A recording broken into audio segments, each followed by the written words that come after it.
Good afternoon, everyone. Thank you so much for joining me today. My name is Heidi McIndoe. I am a registered dietitian, and I am actually going to talk today about uh, sort of before we get to the nutritious part of food, how to start a garden. Uh, so I do have the chat open. If anyone has any questions or comments, please feel free to pop them in the chat at any time. That's fine. No need to wait till the end. And yeah, so let's get started here. There we go. So like I said, we're going to be talking about how to start a garden from seeds. So a lot of people, you may go to the nursery and, buy plants already sort of growing and just pop them in your garden. So this is going to be a few extra steps, a little bit different, but there are several benefits to this, I would say. So our agenda, we're going to talk about some of those benefits of starting a garden from seed. We're going to talk about the materials and the supplies you need, the how-to, which is what we're here for, and then I'm going to review just some of the next steps after those little seeds are planted. All right, so when it comes to indoor seed starting, which is basically planting seeds inside, the reason there are some benefits to this is, first of all, if you want to plant that in your area, maybe takes a very long time to grow to reach the point where you can enjoy the flowers or enjoy the produce, whatever it is you're growing. Maybe the weather where you live doesn't get warm enough early enough for you to just stick those plants outside after the first frost. I'm sorry, after the last frost. So by getting a jump start when they're indoors, that gives you more opportunity to grow a wider array of products. You can, control the water, the humidity, the temperature, all those things, which you can't do when you're starting seeds outdoors. So that's a real benefit to helping those seeds get off to a good start and have more of them be successful and grow to fruition. It is very budget friendly. Seed packets are, I don't know, like 99 cents, $1.99 versus all those plants of, say, like tomato plants, when we're looking at $3, $4, $5, $6 for just one plant. Little seed packets have a ton of little seeds in them. So that's another benefit to growing your own, or starting from seed, I should say. All right, so the first thing we need to do is make sure we have all of the right equipment and materials and supplies we need. So what do you use as a container? You can use virtually anything. Yes, you can go to garden supply stores, you can go to garden supply websites, you can go to Amazon, and you can pay money for little seed growing things, specially formulated for that, specially made. But you know what? Next time you use the last egg in your egg carton, save the egg carton. If you like yogurt, save those yogurt cups. If you, or kids or whatever, eat those little applesauce or fruit cups, save those. Saving milk jugs, juice containers, not the huge, like not a gallon container, but the half-gallon size. Anything, almost anything can be used to plant seeds in. It needs to be, so here's the almost anything. We want it to be at least 2.5 inches high, because it needs to hold enough soil for those roots to start growing in, and about 2 inches in diameter. Again, we just need room for the plant, which is why I love the egg cartons. Egg cartons are probably my favorite because most of them, not all of them, are biodegradable. So when it comes to planting the seeds, which we're not really going to cover that today, you can plant them right in that egg garden or egg carton. But also I like it because you can take a dozen little plants at one time and move them around. My second favorite is probably little yogurt cups, the mini yogurt cups, or the mini like fruit cups. But again, with those, it's each individual one. But, depends on what you're looking to do and how much you're doing. So then you want to make sure all of those containers are nice and clean. We do not want to incorporate any bacteria or mold or anything like that into our plant. And then we do want to have drainage holes in them because we don't want to soak the seeds. Yes, water is good. They need that moisture, but you don't want to drown them because that's not good for anybody. Drainage holes, just, take a little, which again, egg cartons, super easy to poke a hole in. If you have an awl, I always have a little awl in my toolkit, toolbox, that's perfect. But if you don't, you can carefully use some small scissors, just anything to poke a hole. A nail would be great. Anything to poke a little hole in there, or maybe a couple of holes. All right, we also need either some plastic wrap or some plastic bags. We're going to want a bucket. We want labels and waterproof markers because you know what? You're planting those seeds and you're going to say, oh, I definitely know these are carrots and these are broccoli. But in a week, you're going to be like, oh, which ones are these? I don't know. So labels and markers are very helpful. Shallow pan. This is basically because you want somewhere to put all these little egg cartons, yogurt cups, or whatever, so that it's easy to transport. It's nice and stable. It's nice and flat.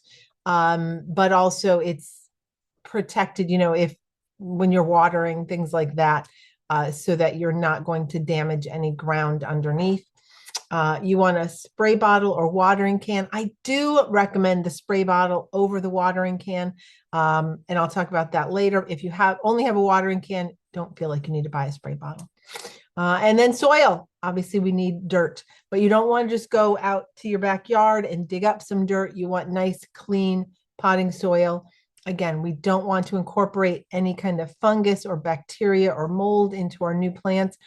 But also the potting soil does tend to have, it has something called vermiculite, which makes the soil lighter instead of just hard packed dirt. This makes it easier for those new seeds to grow their roots. And it also has some nutrients in it that are beneficial to those young plants. Very, very optional. Don't need these, but if you happen to have them, plant lights are great. So you can give your little seedlings some consistent light. A waterproof heating pad so they don't get too cold. They're very sensitive, these little guys. And a fan to circulate things. Again, these last ones totally, totally, totally optional. All right, so here we go. Let's get started on our steps to getting that little seed up to that little sprout. All right, so the first thing we have to do is we want to prepare the soil. We need to get it ready to take those seeds and be nutritious for them and appropriate material for them. Right from the bag, potting soil is extremely, extremely dry. And we want those seeds to start getting some moisture to soften up so they can, break through easily. So we want, and the easiest way to do this is, okay, instead of making, a spoonful in every little egg carton, get a bucket or a big bowl and make enough of the potting soil / water mixture so that you can just go and put a little bit in all of your containers. You don't need to be doing this one little container at a time. So you want to add water to it. We're not making mud. It's not going to be soggy. We're just dampening it a little bit. And then use your hands, use a little garden trowel, use a spoon, whatever you have, and just, give it a nice stir. Get that moistness all the way to the bottom.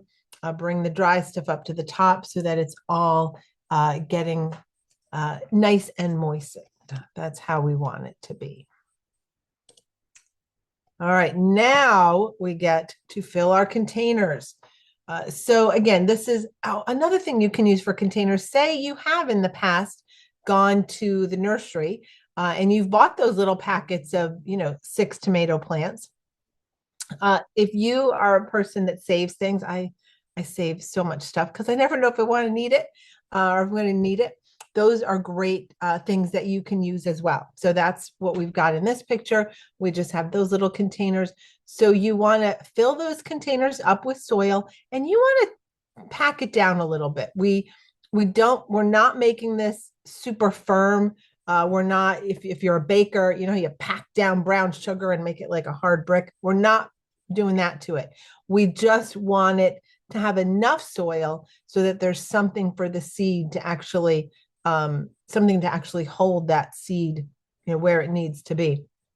If you just put a little bit of like a spoonful of soil in each packet and you don't try to pack it down at all, it's really not very dense at all. It's not dense enough, and that seed most likely is going to sort of just sort of slip down to the bottom and may or may not grow. We don't know. So our goal is to make an environment that is as conducive to growing as we possibly can.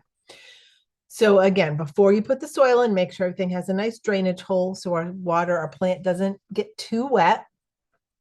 Now we're going to fill those. Now we're going to pack that soil down. Like I said, somewhat firmly, but we're not making a big hard brick.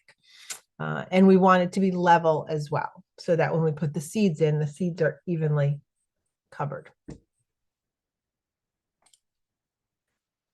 Now, next step, now we're getting to the seeds. So no matter how many kinds of seeds you're growing, ideally you want to put only one type of seed in a container. So I mean, so again, those egg cartons, man, a reason why they are so beneficial is you can, say this is new for you and you're just trying out a little bit. An egg carton, you can so easily cut it into 6 pieces or into, 4 little cubes or whatever it is that you want to do. And it makes it really easy to do. And then you can have a 4-pack of carrots or a 4-pack of broccoli. I don't necessarily recommend doing them in such a small amount because it's not worth going to all this trouble to have literally 1 carrot or 3 carrots at the end of the day. But, again, if you're new and you're just trying this out, maybe you just try 1 plant and that might be an easier thing to do. But anyways, you don't want to have, the tomatoes and the carrots and the broccoli all in the same little cup.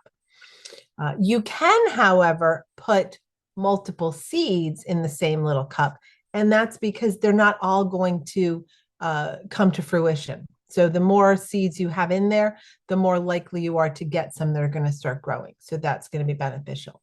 And every seed has a different guideline for how deep it should be planted. Some you put right on top of the dirt and don't cover it with dirt.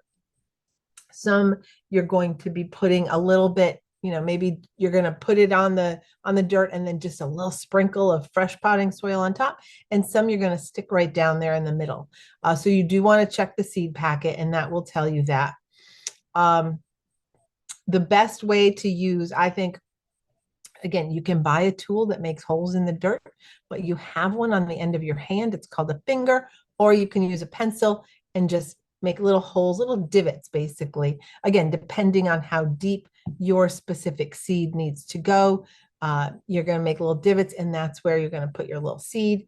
Then you're going to cover them. Again, some want to be not covered at all. Some need a little sprinkle, and some need to be covered with more soil, that is.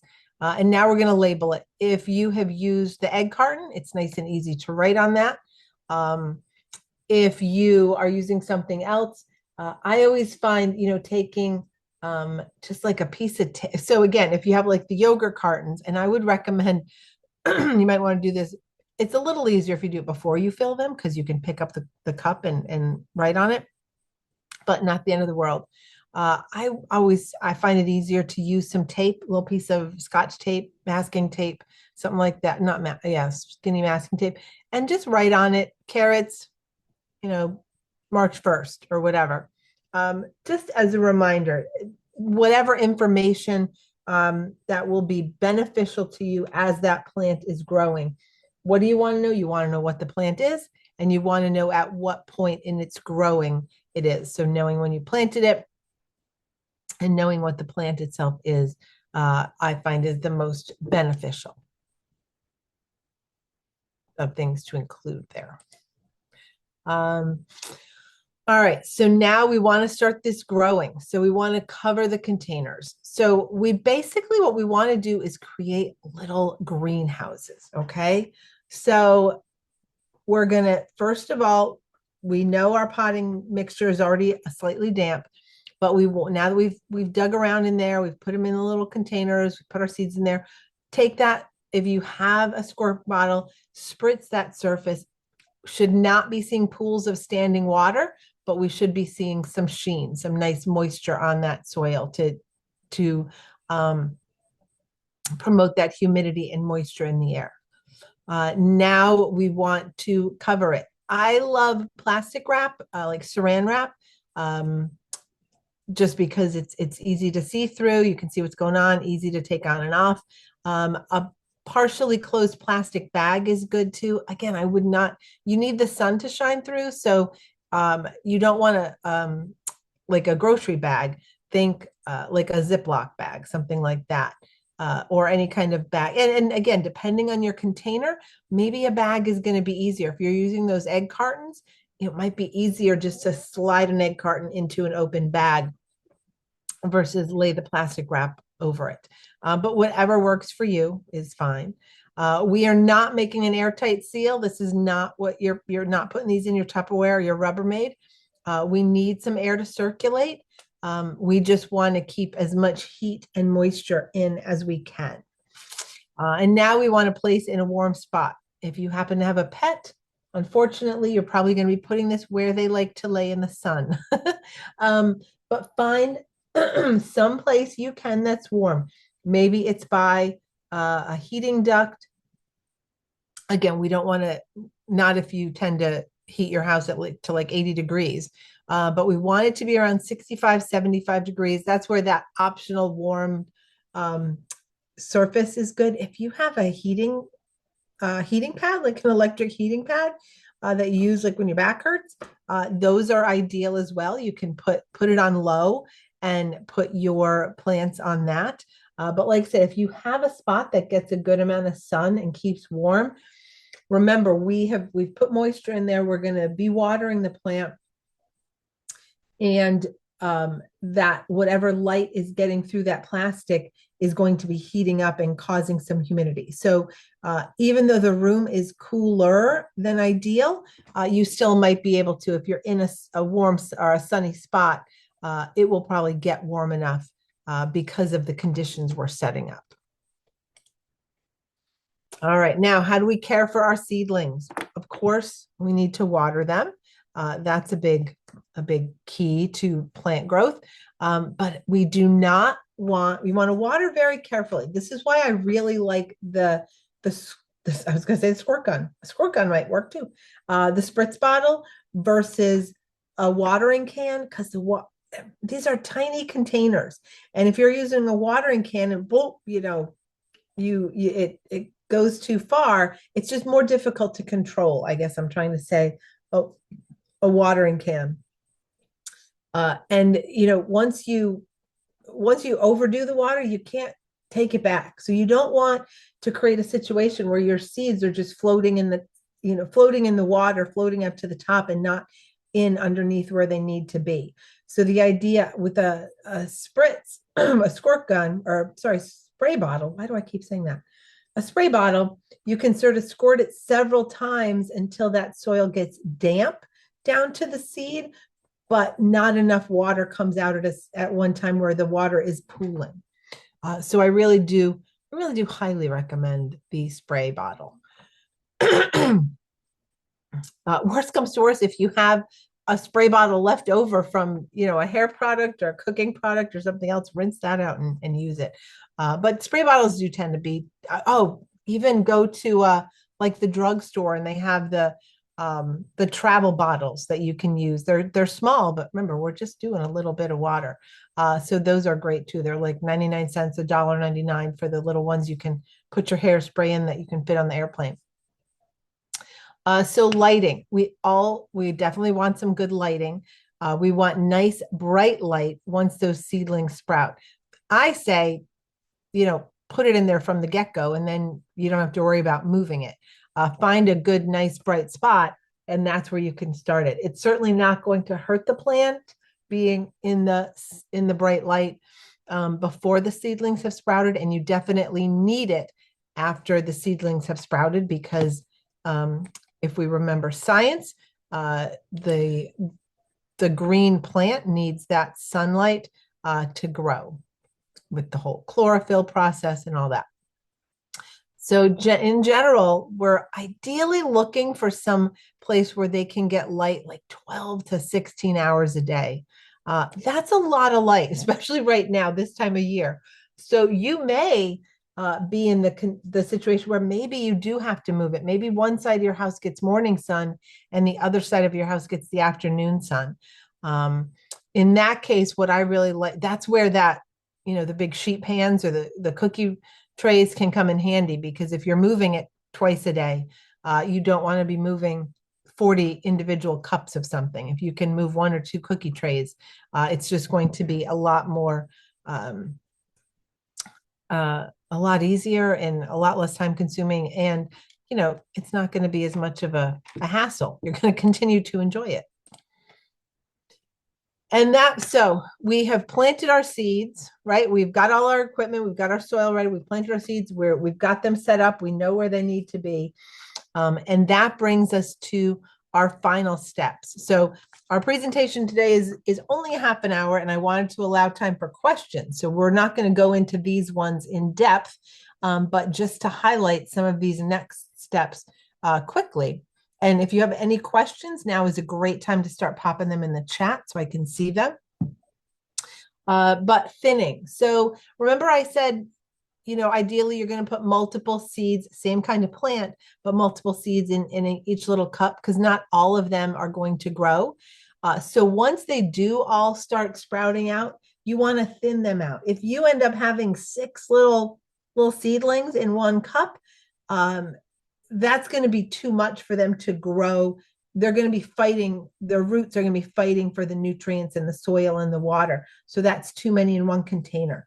So I know a lot of gardeners, when they thin it, they just sort of throw them out. I feel bad doing that. So if you potentially maybe have another egg carton that you have since emptied, and you can put some more potting soil in it, I take the ones that I have very carefully pulled out, and I try and replant them back in the egg carton. They're very delicate, so this doesn't always work. But I just figure, I hate throwing out the little seedlings.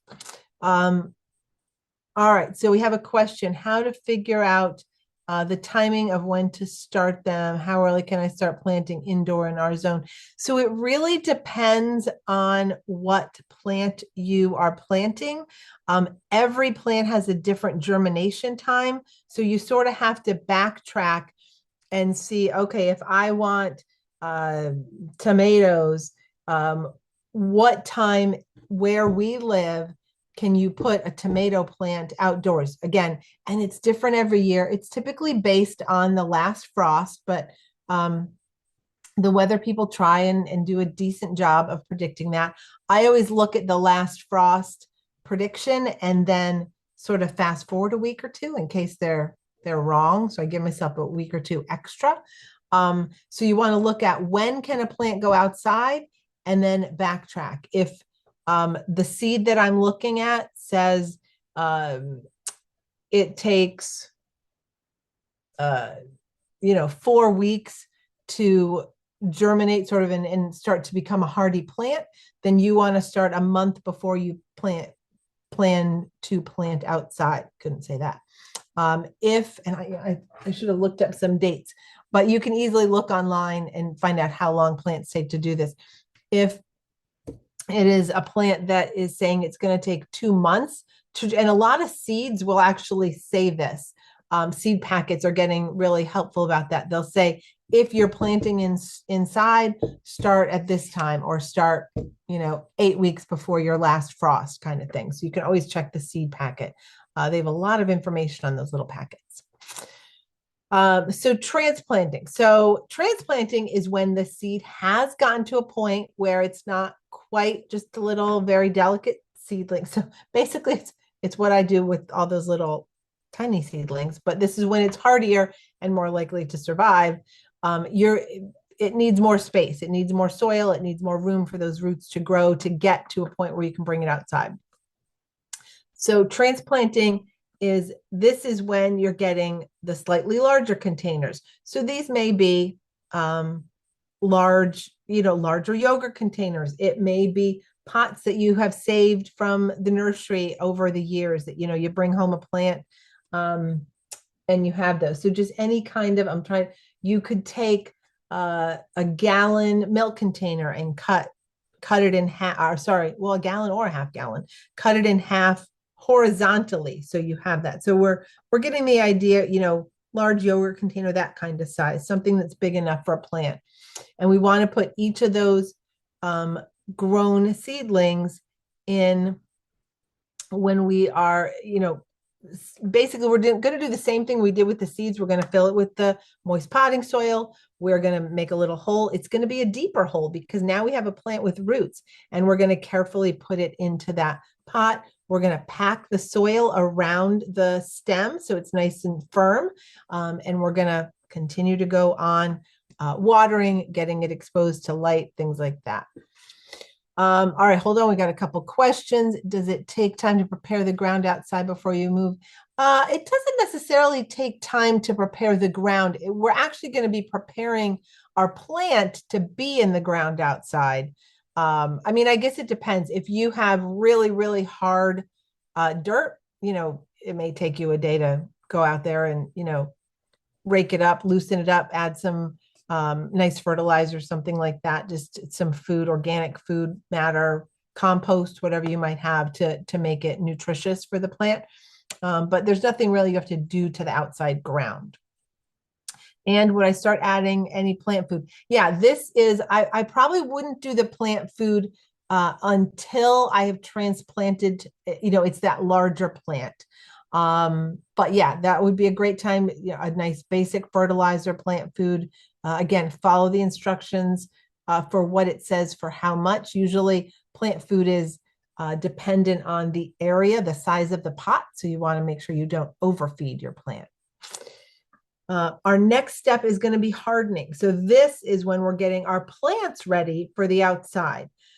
So keep in mind, they have been up to this point, they have been very well taken care of. They've been adequate, just the right amount of moisture and heat and humidity. Who knows what's happening to them when they go outside? So you want to start getting them used to that. So maybe letting them be exposed to some cooler temperatures. I'm not saying freeze them, but just some cooler temperatures. Maybe take them out of the sun for a couple hours a day. Anything that might happen to the outside, you can always water daily. So it's not so much the water, but it's the things you can't control. Or maybe overwater a little bit to get them used to that. Actually, no, I wouldn't do that. I don't know why I even said that. I was thinking that when we're planting outside, our yard naturally drains, whereas our little pots are not going to naturally drain. So I would the watering you're going to be doing anyways. So it's more about the temperature, the humidity, the sunlight, things that you can't control outside. So that's what you want to start getting them exposed to. And then now we're going to move them outside. So find an area. Again, that back of that seed container is going to let you know if this is a plant that needs full sun, partial shade, full shade. So what you can do, you were asking about preparing the ground outside. Not so much preparing the ground, but maybe think about where is the best place to plant these plants. We all maybe have an area where we think, oh, that would be a great place for my garden. But you have to think about what the plants need versus what would be the most convenient to you. And if convenience is important, then what you got to do is just pick seeds that will grow in that sunlight area, sort of that that is ideal for you. So we're going to take this time right before we plant them outside to really look at the sunlight patterns and things like that to see where the best place is going to be for our plants. But that is it. So that was pretty good. I think it's just a half an hour. So I thank everyone so much. If you have any other questions, pop them in the chat. You are very welcome. Thank you so much for attending. Oh, good thing I stopped now. Now I'm choking.